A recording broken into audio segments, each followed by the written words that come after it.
Hey everyone, welcome to Wazesha Wednesday. I've made it a habit of having these Wazesha Wednesdays on Thursdays the last 2 weeks, so I apologize for that. We still have Wazesha Wednesday, but I think today I'm forgiven because today is Thursday.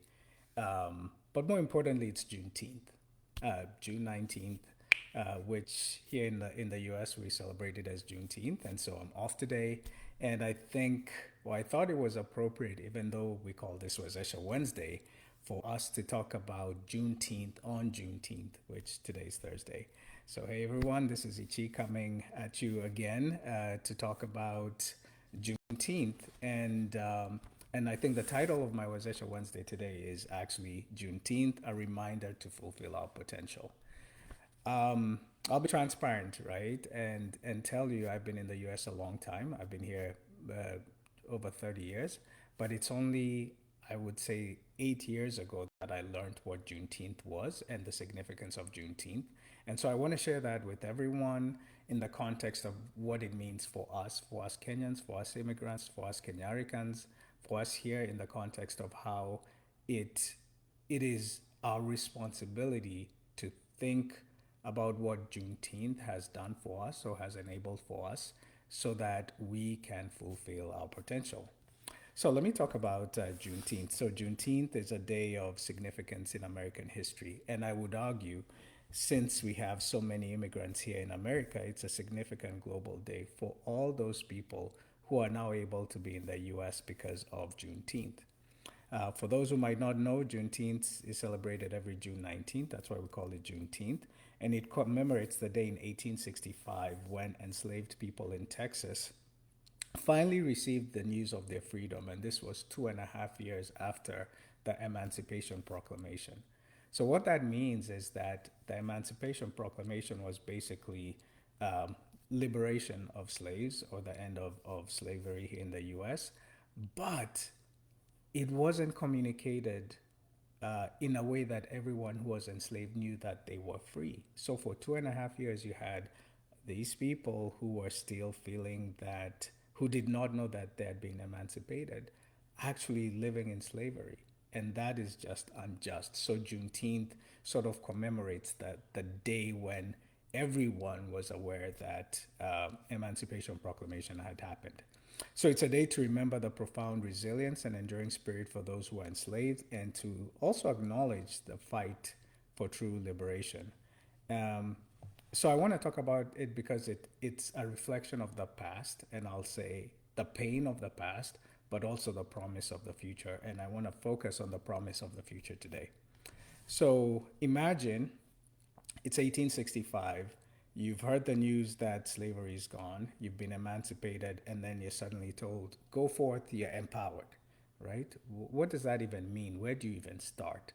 So I want to acknowledge that even with the limited resources that people had way back when in 1865 and the trauma of slavery, they still were able to not only build businesses, build families, acquire land, create art, contribute to society in ways that were impossible. Like the structures, the foundation was not even in place for them to be able to be successful, except for the words, you're free, but they were able to do it. So I want to acknowledge and feel strongly in brotherhood to all those people who are able to do this and be able to create what we have in our society that has allowed us to be here, pursuing the land of milk and honey and pursuing our potential because of them, not because of our own grit and our strength, but because they created those structures for us. And the journey didn't even end there, right? There was, you're free, okay, you're empowered, but there's no structures in place. Oh, by the way, I'm going to put all these barriers in place that are going to stop you from being successful. So I want you to think about all those barriers that were put in place, even as recently as 30, 40, 50, 60 years ago, where civil rights movement was able to help us through some of those barriers. That's why we are all here. We're able to vote. We don't have, to count colors in a jar, like there's just so many. We don't have to sit in the back of the bus. There's so many things. I can take my kids to a swimming pool. I can take my kids to a swimming pool and be able to feel integrated in that swimming pool versus being told I can only swim on one side of the pool, I can only drink water from one water fountain, etc. So I want to acknowledge that even with the emancipation, even with Juneteenth, there were all these barriers that are recently, and I say recently, not too long ago, these barriers that are now being lowered so people like us are now able to come and fulfill our potential. So, this is where Juneteenth speaks to all of us today. It reminds us that freedom isn't just, I like this, freedom isn't just the absence of chains, it's the presence of opportunity.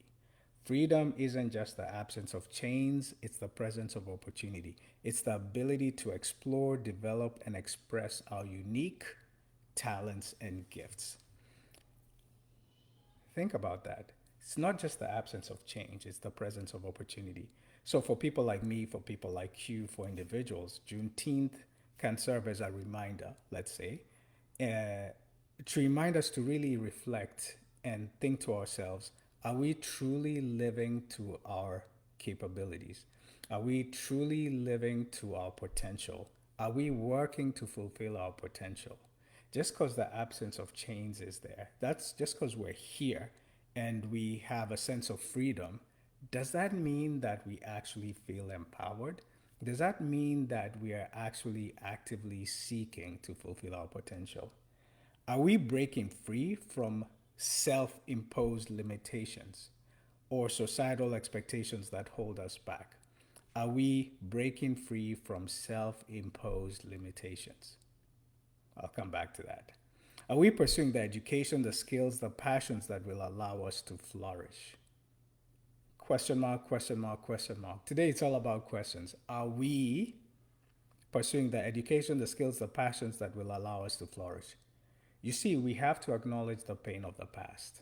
We have to. That's why we celebrate Juneteenth. That's why we celebrate Madaraka Day. That's why we celebrate Jamhuri Day. That's why we celebrate Independence Day. We have to acknowledge the pain of the past. But just as important, we have to think about the promise of the future. Acknowledge the pain of the past, but also the promise of the future. Now that is done, what are we doing? What's our responsibility as individuals? But even just as important as Kenyans, as immigrants, as a society, Juneteenth challenges us to ensure that everyone, regardless of their background, regardless of, their, and I use this word a lot, their privilege or lack thereof, is able to fulfill their potential. It's about dismantling these barriers. So whether it's, the privilege that we have as English speaking immigrants, the privilege that we have as men, the privilege that we have maybe growing up in the city, whatever privilege, we need to acknowledge that that privilege does not exist for everyone. And I did a Wezesha Wednesday on DEI. If you haven't watched it, watch it, because it speaks to what each of those things mean: diversity, equity, inclusion, and allyship. Story for another day. But as Kenyans, as immigrants, are we working to ensure that everyone has equitable access so that they can fulfill their potential? So that's sort of my message for Juneteenth. So as we honor Juneteenth, let's not only reflect on the past, but also look forward. Let's ask ourselves, what does true freedom mean for us today? So I speak with a lot of people, I have a lot of mentees, a lot of mentors as well, and it's interesting. Everyone has a different notion of what freedom means for them. Freedom from, I guess, probably the one that the people talk a lot about is freedom to have money so that they can escape poverty and scarcity, right? Is that what freedom means for you today? How can we individually and collectively work towards a world where every person is empowered to reach their highest potential and to reach their own definition of freedom, right? Absence of change, absence of chains, presence of opportunity, but not just that, being able to not have barriers that restrict you from fulfilling your potential. So, how can we individually and collectively work towards a world where every person is empowered to reach their highest potential. So that's what I want to talk about today. So, talking about empowerment, right? Let me express my strong opinion about that word. And I say opinion, but this was my area of study, my area of research, so I feel very strongly about it, supported by literature that I want to share with you. Empowerment is not something that I give you. Hey, you are empowered. You are empowered. Go do you. You are free. You are empowered. What does that even mean, right? So, how now, like imagine 1865, you're free, you're empowered. What does that even mean, right? Empowerment is something that I feel, not something that I'm given. Empowerment is something that I feel, not something I'm given. So I can say I feel empowered, but I can't tell you you're empowered, right? And let me explain what that means. So, um, you see, you can delegate authority. You can say, hey, you can make decisions. I, I give you, delegated authority to talk on my behalf. I give you decision making latitude to make decisions while I'm out while I'm away. But that doesn't mean that I've empowered you. I've just given you decision making latitude. So what does empowerment mean? So empowerment is a sequence of things, and it starts with uh, creating empowerment structures, right? And so empowerment structures means things like access to support, access to resources, access to opportunity, access to information. So you create those structures so that people can then utilize those structures so that they can feel empowered. And what does that mean? Felt empowerment is a function of having autonomy. Oh, now I've learned, now I have resources, now I have access to opportunity. Then I feel that I have autonomy. I feel that I have self confidence. I feel like the work that I'm doing has meaning and that I'm going to make an impact. So it's a sequence of things. So the structures need to be in place so that someone can then utilize those structures and have that felt empowerment. We call it psychological empowerment. Felt empowerment, which means now I feel I have the autonomy. I can do it. I don't need permission to do it. You have self confidence because you have the learning and you have confidence in yourself to accomplish this thing. You find that this thing has meaning for you and you can make an impact. So, telling someone you are free, you are empowered, that's just half of what they need. You need to create those structures, remove those barriers so that the person can then have felt empowerment, which is something they own. So whenever someone tells you I empower you, I want you to tell them to come listen to Ezesha Wednesday or look up the paper I wrote on the role of empowerment in crowdsourced customer service because it talks to structural empowerment versus felt empowerment.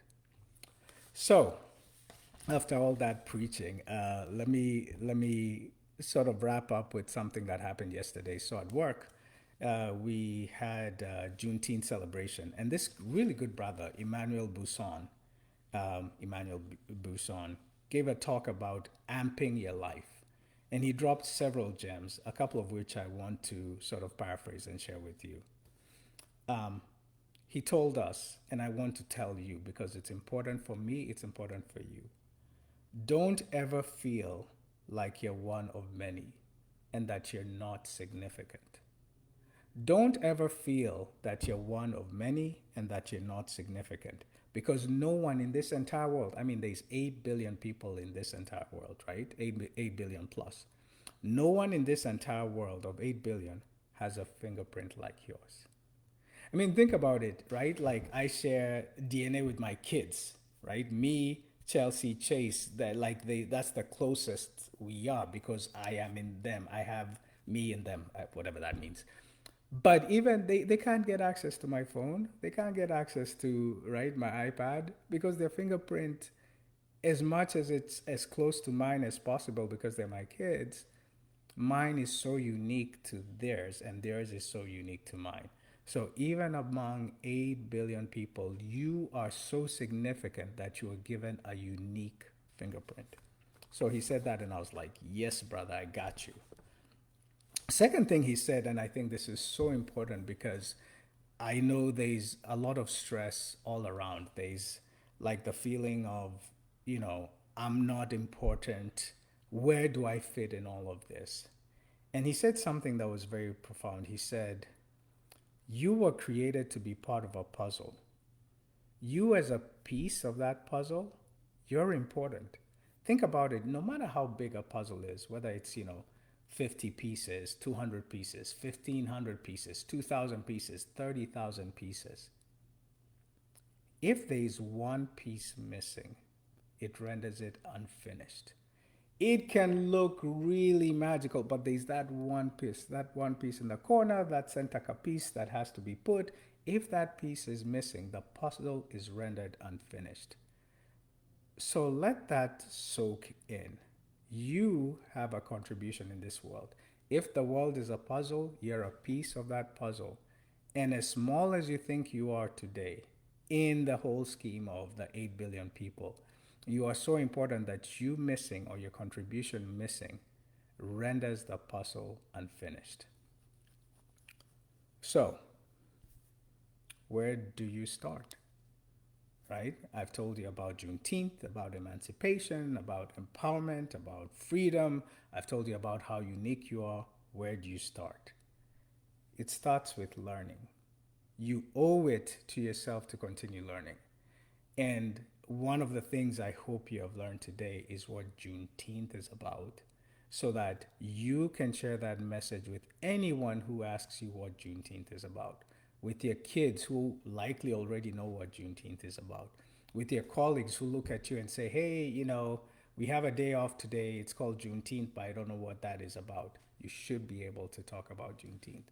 With your families back home who ask you, hey, you're there in America, what is this Juneteenth?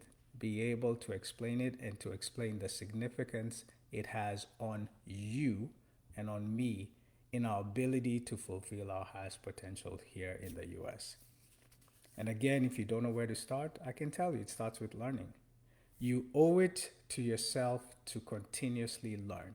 You owe it to yourself to continuously learn. Let me tell you something that Emmanuel said yesterday. It was quite profound. He said, learning is not a luxury, it's a requirement.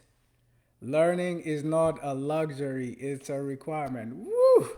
As lecturer, yeah, that just spoke to me. I was like, what? Learning is not a luxury, it's a requirement. The moment, and this, okay, we talked about what freedom means to you, right? And we said finances is probably something that speaks to a lot of people. The moment you stop learning, you stop earning. Okay, I wish that was me who said that, but that was him, Emmanuel Busson. The moment you stop learning, you stop earning. Let that sink in. So today, I want you to make a commitment to yourself. I want you to commit to learn.